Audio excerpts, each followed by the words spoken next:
जय जगन्नाथ। भक्ति में है शक्ति सीरीज में आप सभी का स्वागत करते हुए एक नई अनुभूति के साथ चलिए आगे बढ़ते हैं।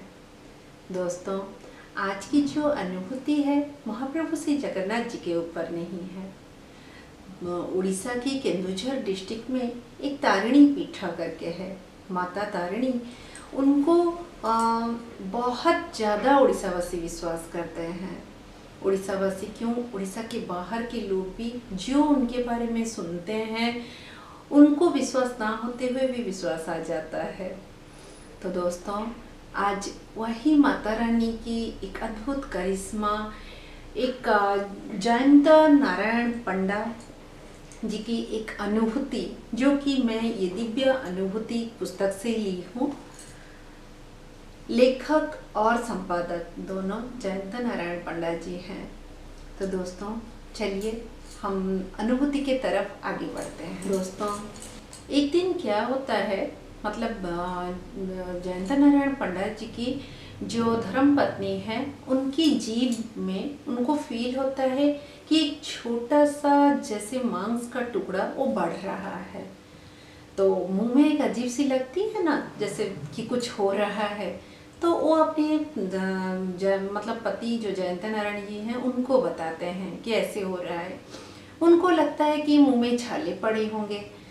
तो वो क्या करते हैं, उस छाले को मतलब दिखाने के लिए डॉक्टर जो वहीं पे उनके फैमिली डॉक्टर अखिल जी थे उनको दिखाते हैं। उनको दिखा के और वहाँ पे वो फिर ट्रीटमेंट शुरू होती है। तो बोलते हैं मुंह का छाला है और आप दवाई कुछ दिन खाइए, जो फंगल इन्फेक्शन है थोड़ा तो टाइम लेता है, आप खाइए ठीक हो जाएगा।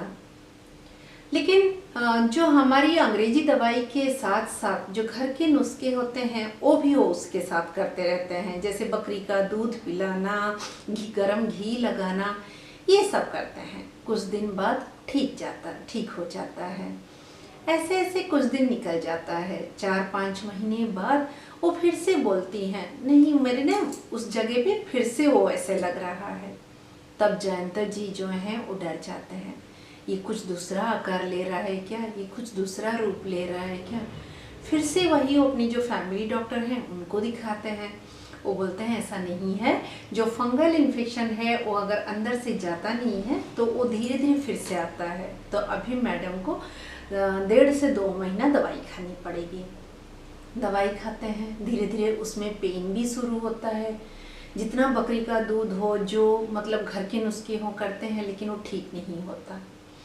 फिर एक बार क्या होता है, जो अखिल जी हैं वो अपने बच्चों के मतलब दांत में जो पेन होता है वो उनको लेकर कटक जाते हैं।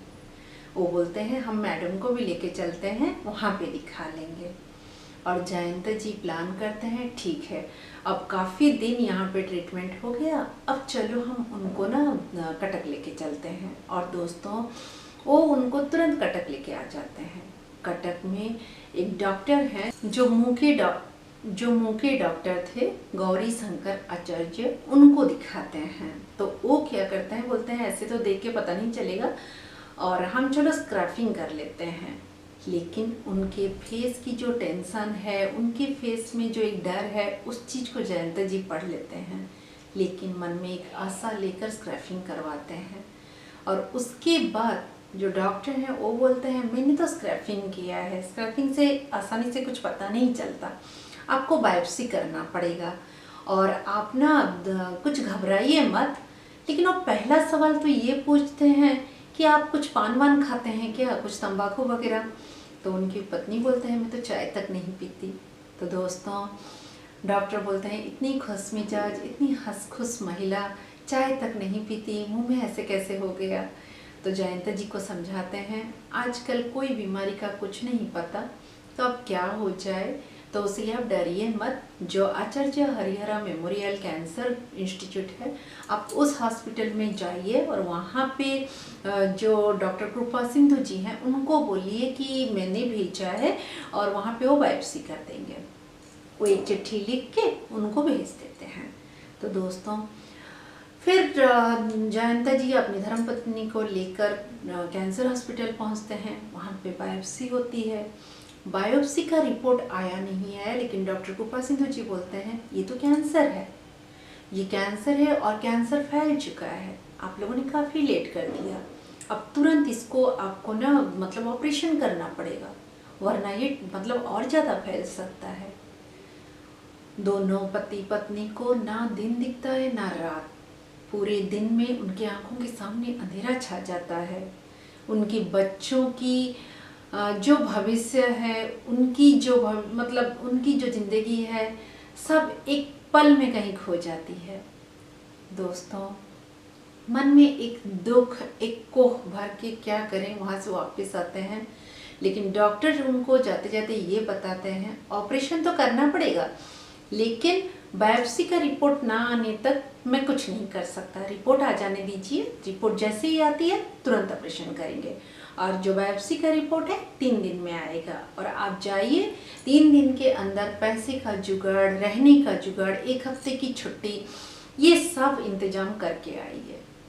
तो दोस्तों, जयंता जी जो हैं वो घर आते हैं, जो सर्किट हाउस गेस्ट हाउस है वहाँ ठहरते हैं, तो वहाँ पे मतलब केंदुझर तो उनका घर था, और जब कटक आते हैं तो वहाँ के सर्किट हाउस में ठहरे हैं, वहाँ रुकते हैं, और रात को दोनों पति पत्नी को नींद नहीं आती। पत्नी जो है रो रो के बोलती हैं मुंह का कैंसर कभी ठीक नहीं होता, मेरे जो गहने हैं मेरे बच्चों में बांट देना। जैसे एक लास्ट स्टेज में एक पत्नी जैसे बातें बोलती हैं, वो सारी बातें अपने पति को उस रात में बोलते हैं। जयंती जी बोलते हैं ऐसे कैसे तुम्हें कुछ हो जाएगा, तुम आराम से सो जाओ, माता रानी हैं, हमारे इष्ट देव लक्ष्मी नारायण हैं, कुछ नहीं होगा तुम्हें, उन लोगों का आशीर्वाद है, मैं हूँ, तुम्हें कुछ नहीं होने दूंगा। उनको बहला के दोस्तों सुला तो देते हैं, लेकिन खुद नहीं सो पाते, उनके मन में 100 चीज़ें चलती रहती है, क्या होगा, कैसे होगा, क्या नहीं, ऐसे सब। रात को जगे जगे जब वो मतलब ऐसे ही एक याद आता है, डॉक्टर महेश्वर साहू जो कि उनकी बचपन के दोस्त थे, और वो भी वही कैंसर स्पेशलिस्ट हैं, वो शहीद नगर से 1 किलोमीटर की दूरी में भुवनेश्वर में रहते हैं। उनको लगता है कि इसी 3 दिन के दौरान मैं एक बार उनसे क्यों ना बात करूं। फिर उनको जाके सारी बातें बताते हैं, तो वो बोलते हैं अरे चिंता करने की कोई ज़रूरत नहीं है, मैं जीभ के उस हिस्से को काट दूंगा और वो सही हो जाएगा। दूसरे दिन सुबह सुबह उनके पास भाग के जाते हैं, तभी वो बताते हैं ऑपरेशन कर दूंगा, लेकिन ऑपरेशन तो ज़रूरी है, तुम भाभी जी को ले आओ, तुरंत वो ठीक हो जाएंगी। लेकिन वही बात है कि बायोप्सी की रिपोर्ट को आ जाने दीजिए। दोस्तों, दिमाग काम नहीं करता, एक दिन गुजर जाता है, और उस टाइम एक पल 1 साल के बराबर होता है। जयंत जी क्या करते हैं, सर्किट हाउस में उस कमरे में जब रुके हैं, सामने माता रानी जो तारिणी माता हैं उनकी फ़ोटो वो साथ में लेके चलते हैं। वो उनको देखते देखते उनको बोलते हैं मैया कुछ तो रास्ता दिखा, क्या करूं क्या ना करूं करके वो क्या करते हैं, अपने मन को समझाने के लिए डॉक्टर जो कृपा सिंधु थे वो फॉरेन रिटर्न कैंसर के ऊपर बहुत से रिसर्च करके बहुत ही बड़े डॉक्टर थे, और जो महेश्वर साहू हैं वो भी बहुत बड़े डॉक्टर हैं। क्या करें, दोनों का नाम एक मतलब जैसे पेपर में लिख के 2 पेपर में उसको फोल्ड करते हैं, माता रानी के सिर पे लगा देते हैं, बोलते हैं जिसका नाम गिरेगा, पंखा चला देता हूँ, जिसका नाम गिरेगा उसी के पास मैं ऑपरेशन करूँगा। तो दोस्तों, उस टाइम पंखा तो चला देते हैं, लेकिन माता रानी की करिश्मा, दोनों में से कोई एक पेपर नीचे नहीं गिरता। ये क्या हुआ, ये कैसे हुआ, पंखे में भी पेपर उड़ के नहीं आ रहा है, माता रानी क्या समझाना चाहते हैं। उसी टाइम उनको ध्यान में आता है जो पहले जिस मतलब डॉक्टर के पास गए थे गौरी शंकर जी, तो वो उन गौरी शंकर जी का बोले थे, गौरी शंकर जी बोले थे कि उनके पेट में एक ट्यूमर हुआ है। अचानक से बैठे वैसे ऐसे पेट में हाथ लगा रहे थे और उनको एक जगह पे एक स्टोन जैसा लगा, बोले मैं कल अपोलो जा रहा हूँ और इसको ऑपरेशन करने। उनके दिमाग में उस टाइम जब दोनों पेपर नहीं आए तो उस टाइम उनके दिमाग में अपोलो का नाम आया। फिर क्या हुआ, वो ऐसे सोचते सोचते दूसरे दिन सुबह ऐसे उठ के बैठे हैं और उन्हीं के ऑफिस के एक रिटायर्ड कर्मचारी थे, वो मिलने आते हैं। वो बोलते हैं आप एक काम कीजिए सर, मैडम को ना यहाँ मत दिखाइए, आप अपोलो कैंसर हॉस्पिटल हैदराबाद ले जाइए, वहाँ पे आपको बहुत अच्छा ट्रीटमेंट मिलेगा। उस टाइम जैसे जयंत जी को लगता है कि ये माता रानी का ही संदेश है, बिल्कुल भी देरी नहीं करते हैं, कटक से केंदुझर वापस जाते हैं, वहाँ पे घर पे सबको बोल देते हैं, ट्रेन की टिकट सब ढूंढते हैं, कुछ नहीं मिलता, बहुत लेट टाइमिंग होता है ट्रेन का, मतलब टिकट नहीं मिलता। एक प्राइवेट टैक्सी करके उसके साथ एक ड्राइवर, जो ड्राइवर की उनका जान पहचान का था, उसी को लेके सुबह सुबह माता रानी के मंदिर में माथा टेक के नारियल चढ़ा के पत्नी को लेके चले जाते हैं हैदराबाद। उनको वहाँ अंदाज होता है कि भुवनेश्वर से हैदराबाद 700 किलोमीटर है, लेकिन जब कार में बैठते हैं उनको पता चलता है कि 1200 किलोमीटर है। फिर भी वो माता रानी को सौंप देते हैं, मेरा जाना मेरा आना, मेरी बीवी को ठीक करना सब आपके ऊपर है।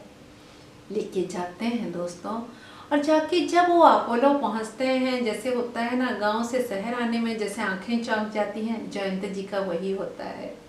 वो अपोलो हॉस्पिटल देख के खुद चौंक जाते हैं, बोलते हैं इतना बड़ा हॉस्पिटल, इतनी साफ सफाई, इतना मैनेजमेंट वहाँ का इतना अच्छा है, यहाँ पे तो पक्का मुझे कुछ अच्छा ही मिलेगा। तुरंत रिसेप्शन में जाते हैं, वहाँ का जो कार्रवाई है उनको बताने के लिए भी वहाँ पे लोग होते हैं। उनकी वाइफ को रिसेप्शन में जैसे ही वो एडमिट का सब भर देते हैं, तो उस टाइम व्हील चेयर में उनको एक अटेंडेंट मिल जाता है, जो तुरंत के तुरंत सारा और एक बार सारे ब्लड टेस्ट, बायोप्सी सब कुछ हो जाता है। 2 घंटे के अंदर उनको कैबिन भी मिल जाती है। फिर जो उनके डॉक्टर हैं वहाँ के डॉक्टर उमानाथन नाइक, वो आते हैं कैबिन के अंदर। नाइक सुन के जयंत जी बड़े खुश हो जाते हैं, शायद हमारे उड़ीसा के हैं, लेकिन वो बोलते हैं मैं उड़ीसा के नहीं हूँ, मैं कर्नाटक की हूँ। उड़ीसा के बहुत से डॉक्टर यहाँ पे हैं, लेकिन आप घबराइए मत, हम चाहे कहीं के भी हों, हमारे पेशेंट अपने हैं, हम अपना ट्रीटमेंट देंगे। फिर दोस्तों सारे रिपोर्ट्स देखते हैं, जो जीव का जो कंडीशन है वो भी देखते हैं। बोलते हैं फर्स्ट स्टेज जो प्राइमरी स्टेज है वो क्रॉस कर गया है, सेकेंडरी स्टेज का जो स्टार्टिंग फेज है वहाँ पे है, डरने की कोई बात नहीं, मैं इसको ऑपरेशन करके तुरंत ठीक कर दूंगा, और ज़्यादा से ज़्यादा होगा तो ये गले के पास एक कट लगाऊंगा, जिसके लिए मुझे थाइस से, जांघे से मतलब थोड़ा सा फ्लेस काट के यहाँ पे मुझे ऑपरेशन करना पड़ेगा। जयंत जी हाँ बोल देते हैं, लेकिन उनकी चेहरे की जो टेंशन थी, उनकी मन का जो दुख था, उनकी फेस पे दिखाई देता है। डॉक्टर नाइक वहाँ पे उनके कंधे पे हाथ रख के बोलते हैं 100% मैं आपको गारंटी देता हूँ कि आपकी जो धर्मपत्नी है वो ठीक हो जाएंगे। और दोस्तों उसके बाद से उनका ट्रीटमेंट शुरू होता है, वहाँ से ऑपरेशन का डेट भी फाइनल हो जाता है, और डेट फाइनल होने के बाद ऑपरेशन का दिन भी नज़दीक आता है। जो केबिन मिला था उसमें उनका खाना पीना रहना सब कुछ अरेंजमेंट था, तो उनको बाहर जाने की ज़रूरत नहीं थी। अटेंडेंट के रूप में एक थे जयंत नारायण जी, ड्राइवर, वो अपनी टैक्सी में रहते थे। ऑपरेशन का दिन भी नज़दीक आता है, नज़दीक क्या ऑपरेशन का दिन ही आ जाता है। फिर उनकी धर्मपत्नी को लेकर ऑपरेशन थिएटर में जाते हैं, ऑपरेशन हो जाता है। लेकिन ऑपरेशन थिएटर से जब वो बाहर निकलती हैं और उनको स्ट्रेचर में जयंत जी देखते हैं, उनको बहुत ही ज़्यादा चक्कर आता है कि क्या हुआ मेरी वाइफ को, बोल तो पाएगी ना, बात तो कर पाएगी, वो फिर पुराने जैसा हो तो जाएगी ना। उनको कैबिन में शिफ्ट, मतलब कुछ टाइम आईसीयू में रखने के बाद कैबिन में शिफ्ट किया जाता है। डॉक्टर नाइक बोलते हैं 2 से 3 दिन का टाइम दीजिए, धीरे धीरे बोलना शुरू करेंगी और उसके बाद जैसे थी वैसे हो जाएंगी। और दोस्तों उनकी बातों के अनुसार, माता रानी के आशीर्वाद के अनुसार, कैंसर जैसे बीमारी से लड़कर उनकी धर्मपत्नी पूरी वैसे की वैसे हो जाती। 10 से 15 दिन के बाद जयंत जी अपनी बीवी को वहाँ से ठीक करके वापस लेके आते हैं। वहाँ का बिल भी जो है दोस्तों 51,840 रुपये होता है। एक साथ इतने पैसे लेके नहीं गए थे, तो वहाँ की जो डॉक्टर है उसका इंतजाम ये कर देते हैं कि मैं पहला जो आप जितना लाए हैं उतना दे दीजिए, और दूसरी जो पेमेंट है आप 2 या 3 इंस्टॉलमेंट में आप बैंक ड्राफ्ट के थ्रू भेज सकते हैं। वो उसको भी अपनी माता रानी का ही करिश्मा समझते हैं और अपनी धर्म पत्नी को साथ लेके वो वापस आते हैं। तो दोस्तों ये थी अनुभूति जयंत नारायण पंडा जी की। आजकल की जो कैंसर की बीमारी होते ही इंसान सुनते ही आधा मर जाता है, क्यों, सही कह रही हूँ ना। वही उन लोगों के साथ भी हुआ था। जिंदगी से ऐसे लग रहा था जिंदगी यहीं खत्म हो गई, लेकिन माता रानी की आशीर्वाद, जयंत जी का विश्वास माता रानी के ऊपर, वही करिश्मा दिखाया। ये अनुभूति जब मैं पढ़ रही थी इतना ज़्यादा मतलब दिल को छू रहा था कि मैं क्या बताऊं। अगर आप लोगों को पुस्तक चाहिए तो स्क्रीन में फ्लैश हुई नंबर पे आप कॉल करके आप पुस्तक मंगा सकते हैं, जो दिव्य अनुभूति है। अगर आप लोग अभी तक चैनल को सब्सक्राइब नहीं किए हैं तो चैनल को सब्सक्राइब कर दीजिए। और हाँ, ये अनुभूति अगर आप चाहते हैं अपनी फैमिली फ्रेंड्स के साथ कोई सुनना अच्छा लगता है, फैमिली फ्रेंड्स में भी कोई ऐसे हैं, उनके साथ भी शेयर कीजिए। तो दोस्तों एक नई अनुभूति के साथ बहुत जल्दी फिर मिलती हूँ। जय जगन्नाथ।